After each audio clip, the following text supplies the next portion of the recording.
Paborito niyo rin ba ang puto gaya ko? Kung gusto niyo matuto, tara, panoorin niyo hanggang dulo. Tuturuan ko kayo kung paano gumawa ng masarap na puto cake.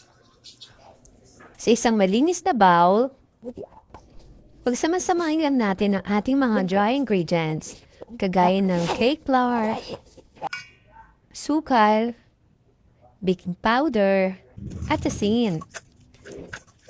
Haluin natin mabuti ang ating mga dry ingredients bago tayo mag-add ng tubig. Haluin natin ng mabuti para walang buo-buo.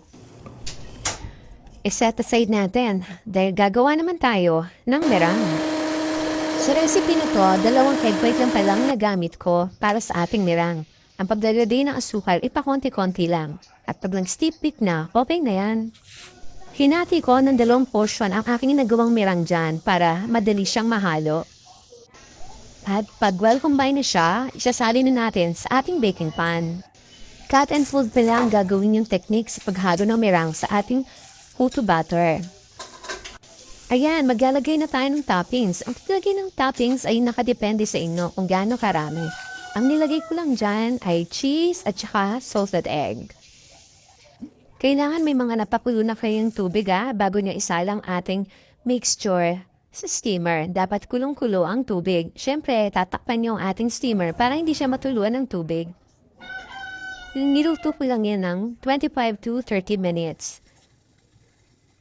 And after 25 to 30 minutes, mag-toothpick test tayo para make sure na luto ang ating puto. O ayan, luto ng ating masarap na puto cake. Ang dali lang, di ba? Lagyan natin ng grated cheese para mas lalong sumarap. Tikiman time!